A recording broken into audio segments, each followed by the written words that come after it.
What's up, y'all? We're back here with some more Mario Kart 8 exploring the booster pass. This is going to be the Cherry Cup, the second of the Wave 5 courses. We just finished doing the Feather Cup, and now it's going to be the Cherry Cup. We have Los Angeles Laps from the tour, Sunset Wilds from Game Boy, Koopa Cape from Wii, and then Vancouver Velocity. So we get two tour courses. I think there was only one other cup so far that we had two tour courses from, and that was the Boomerang Cup. That's Bangkok and Singapore. Alright, we're gonna go to native LA to start off. I wonder, because, you know, with LA, there's like the Hollywood sign, there's a skyline, but there's not like a signature kind of attraction that you'd be like, oh, that's LA. You know, if you see like a flyover shot of LA in any of the movies, see, like, yeah, it's just the skyline, just the beaches, palm trees, you have oil drilling. I like how oil drilling is a big part of LA. I like the Ferris wheel, but that's the Ferris wheel's like on the pier. It's not a huge thing, not a huge LA thing. Who knows? Let's see what they got in store for us here. Los Angeles Laps. I know they're trying to go for the alliteration, but that seems like a lame kind of way to alliterate it now. Alrighty. We got some crabs in the way here. I don't know. God. Oh man, okay, we got a bunch of sailboats in the background. Yeah, this, I don't know, maybe I'm being picky because I semi-know the place. I've been growing up there, but yeah, it doesn't seem very LA to me, at least so far. Burning DK? Interesting. Oh, this is not a, it says laps, but we just entered the second lap, and it's different, right? It's not a, it's like a once all the way through. Was that Dodger Stadium? I guess Dodger Stadium is kind of a, not a landmark necessarily, but it is an iconic thing that you'd go to. Like if you're in LA, you kind of got to go see a Dodger game.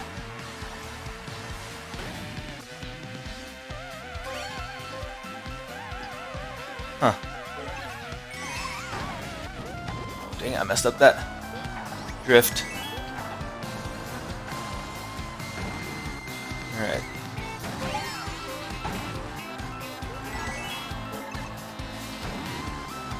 Yeah, this is, I don't know what the oil drilling deal is here.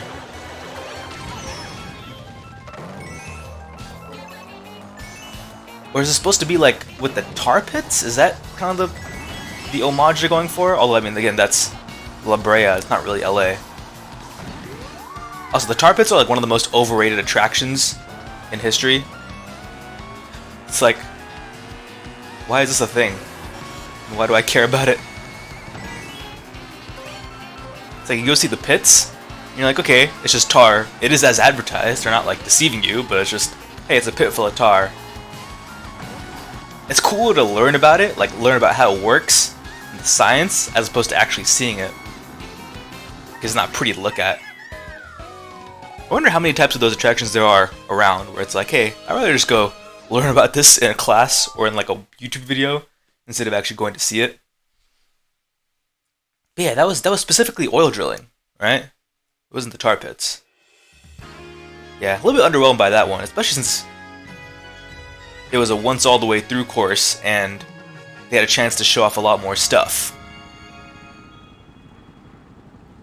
There we go, Sunset Wilds from the Game Boy. This looks quite pretty. I always like the orange, purple, sunset color palette. This feels like a pretty open, like, kind of courseway, but the aesthetic of it is nice. Okay, we got these huge, like, I'm guessing oil slicks. Like some, oh god. That's fun.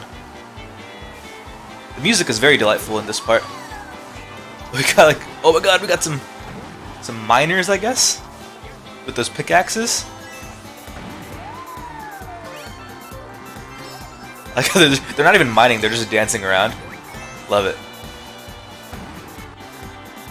That's the kind of on-the-job vibe I prefer. That was really short. It's a really short course. I feel like this is Mario Kart beauty and simplicity. I feel Okay, nothing complicated about this course, no gimmicks, nothing special. Because you want gimmicks every now and then, right? But you don't need every single course to have them, necessarily. It's like, hey, we got some really nice background, we got some cute little obstacles in the way that are easy enough to avoid. And it's just like a pretty ride. It's a nice little escape. Got these cacti on the side, got those beautiful rock formations in the background. How nice is that? You got the Yoshis and the Shy Guys sitting, and the Toads sitting on the side.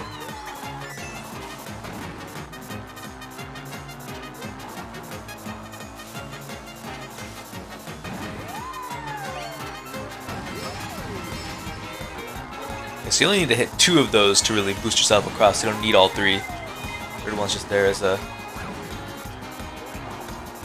extra little thing.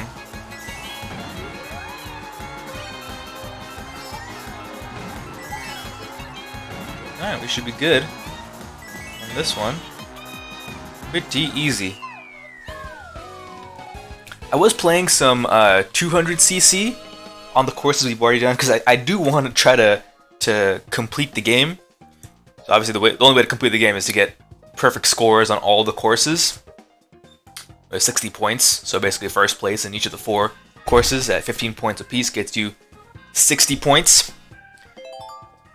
And so of course you can finish the Grand Prix with the gold, but that's just the first place. That's not enough. If you they had the little star system, so if you get first place in all the courses, you get the 60 points. You get the gold trophy with 3 stars. Oh, this looks really fun. We got a river, got some underwater sections. Oh whoa, we got like a waterfall. But I was playing 200, and 200cc is a completely different ball game. Like you have to, just the way you play the game is entirely different. And so what they've done is they separated out the trophies for 150 and 200cc, because with 150cc, if you get a trophy on 150cc, it kind of overrides your trophy for 50cc and 100cc, if that makes sense.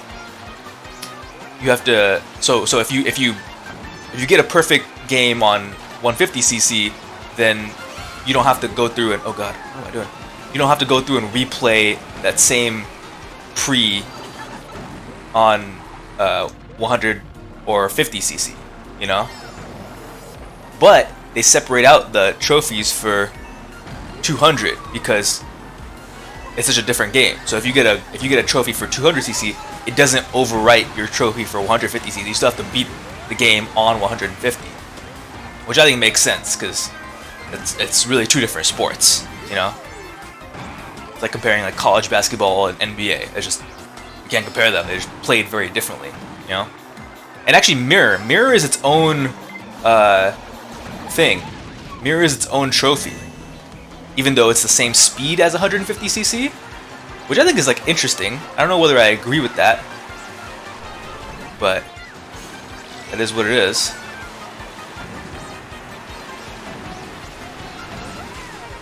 Alright, I gotta focus here. I'm not playing well in the slightest. Just completely missed that. Oh god, darn it! Some elementary mistakes here. Alright, we're still in second, not bad. I just completely went the wrong way on that drift earlier in the game, so still paying the price. Oh, come on, man. It's tough. Okay. I have to lock in here. This is a nice course. Yeah, the drift. Oh, what the heck? Come on, man. Drifting is a little bit tricky. Alright. Should be braking more. Which, by the way, braking is like an essential part of 200cc. So on 150, drifting is an essential part of the game. Like 50 and 100, if you don't know how to drift, you can kind of get by and be okay. But on 150, if you want to get like top 3, you absolutely have to be drifting the entire time. And you have to know how to drift and then skid and then maximize the like 3 levels of sparks that you get when you drift for long enough.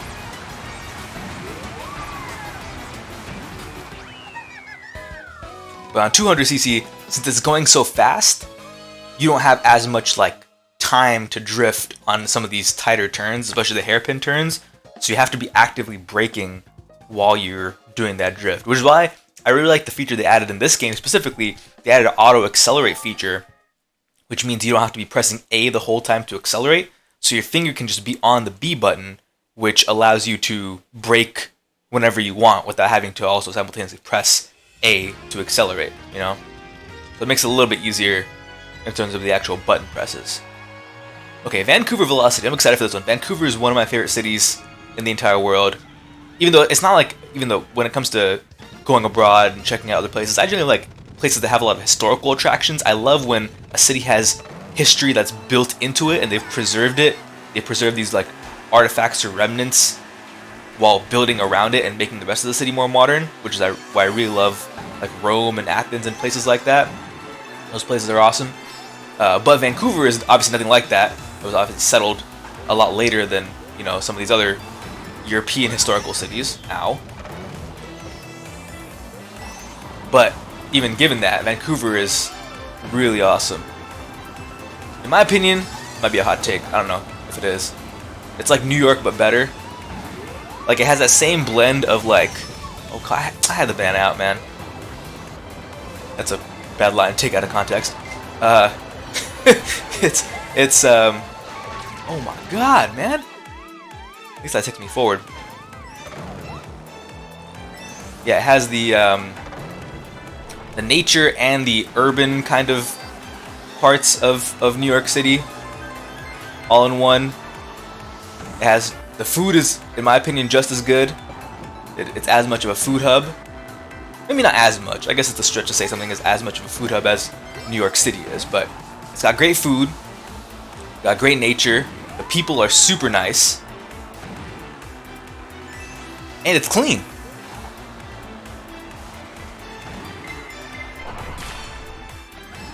Alright, have to burn that on that. I hope I don't get screwed on blue shell a little bit later. Oh, I messed that up. Darn it.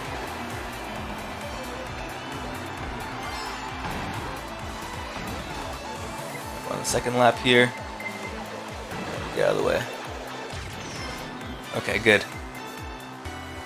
That worked out somehow. Okay, it's fun. You got the little ice rink. You got Stanley Park, I think, is their big Central Park equivalent. So they have Stanley Park, which is built right at the, not in the middle of the city like Central Park is, but it's built kind of at the edge of the city. They have a bridge that goes north, that goes out of the city, out of the main part of the city, I should say. Oh, God darn it. Let's try to get you.